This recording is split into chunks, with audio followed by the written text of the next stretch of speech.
The EU has had hopes of pulling Canada into its build-out of the battery sector. In your conversations here, have you had any reassurances from Canada that the European Union and Canada will work together when it comes to this critical industry? Well, we have extremely good relations between the EU and Canada, and, because of CETA, but also because of everything we do together. So, of course, my visit was to reinforce this cooperation. By the way, as I always said, the transatlantic alliance for us, European, is extremely important, but transatlantic alliance means two legs, one in the United States, one in Canada. And for us, of course, everything that we can do to accelerate the green transition is extremely important. When we speak about green transition, is of course developing the ecosystem of the clean tech industry. And we have exactly the same view here together.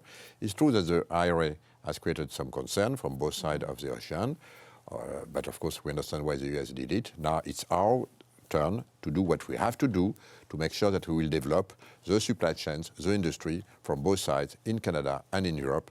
And yes, I'm extremely happy with the discussion we had. We will increase our cooperation. We have, by the way, also discussed a lot on critical raw materials. Because, you know, in Europe, we were very dependent of Russian fossil fuels. And because of the war in Ukraine, we have decided to get rid of this dependency because Vladimir Putin is using all the dependencies we have as hybrid weapon. Then we decided to accelerate drastically the clean industry and of course the clean energy, but we need more raw materials, and this is also something that we want to do together with our Canadian friends. And so our viewers, you mentioned the IRA, that's the Inflation Reduction Act, that's the massive package of legislation that Joe Biden passed just before Christmas, or last year, and it invests hundreds and hundreds of millions of dollars in the development of green tech industries in the United States. I know it's raised some alarm bells in Canada. What is your position on those investments in the United States, and is it creating protectionism around the United States where there had been previously cooperation? Of course, it's a fear. This fear has been expressed in Canada, in Europe. But, you know, we need to move forward. We discussed this with our US allies.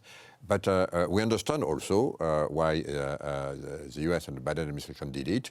It was important to reindustrialize some states, of course, in the United States. But for us, what is important is that we will have also an answer for our own industries. And this is what we discussed together with the government during my visit.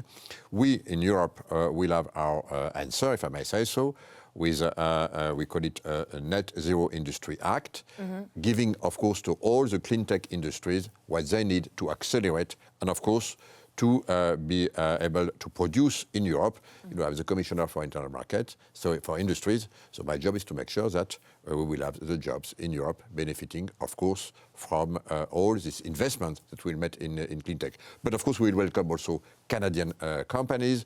We will welcome also US companies. So we are building our own answer, and I understand that Canada is doing the same thing. But it's our call. We need to do it together. And you know, like I always said, especially between allies. Cooperation, yes. Competition, no.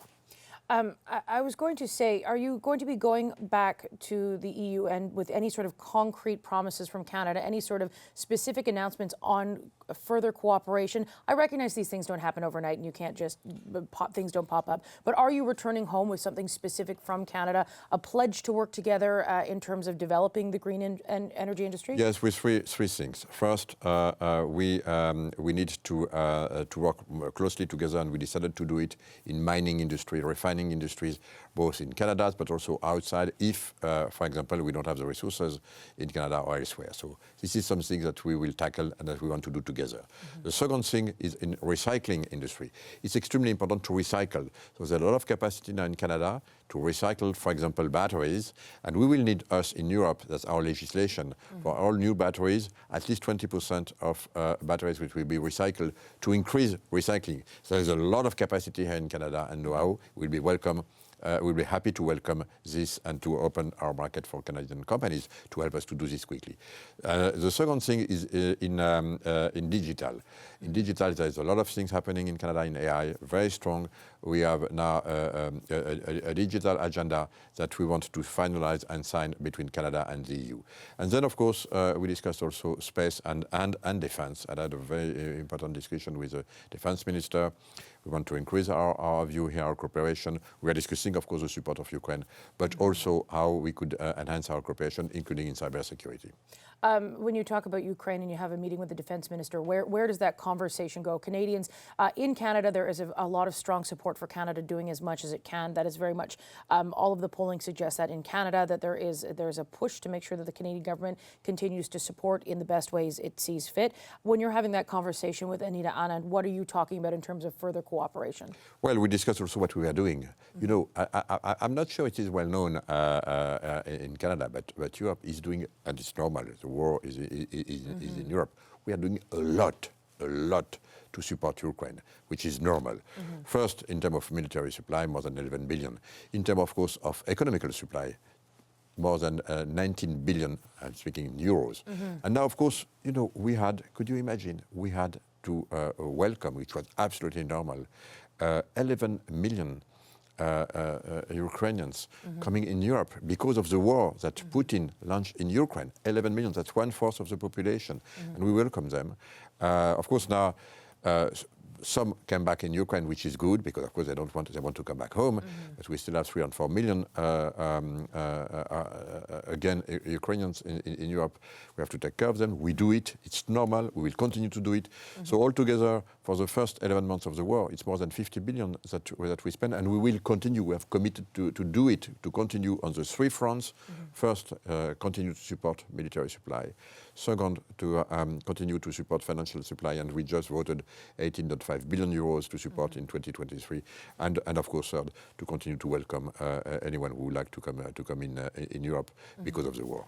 So at this moment, you know, the world is facing an unprecedented situation. You've got the war in Ukraine. You've got the big push to transition jobs that in the energy sector to more clean energy jobs. And we have inflation. We have a looming crisis here in Canada, or a looming financial crisis, a recession here in Canada, concerns about the same in the United States. I'm curious, with what is going on, when you paint that big picture right now, how would you assess how things are changing in the world when it comes to supply chains, globalization? Are you seeing a major shift underway right now? Of course, that's obvious. We have a major shift. And we mentioned also, have to mention China, of course, in this panorama, which is, of course, a big concern for all of us. Of course, it's a partner, commercial partner, but it is also for us what we consider a systemic rival. So we have to tackle all these situations. But you're absolutely right. The consequence of all this crisis, including, by the way, the COVID-19 started by that, is that the supply chains now are more important than ever. This is what I'm calling the geopolitics of supply chain, of the friendshoring. That's really something that we have identified in Europe, 30 critical supply chains that are absolutely mandatory, say in semiconductors, in pharmaceutical component, of course in rare earths, in clean industry. So many things which are very important to make sure that we will not do, of course, everything on our territory. Canada will not, Europe will not, US will not. But what is important is to do this with allies and to make sure that we have in all these supply chains a guarantee that the security of supply is embedded in it. This is what we need to build again this new geopolitics, a geopolitics of supply chains. And it's true that it's always better to do this within allies. That's why I was visiting the 2 legs of the transatlantic alliance, US and Canada. Okay, those are all of our questions. Thank you so much for joining us today. Thank you very much.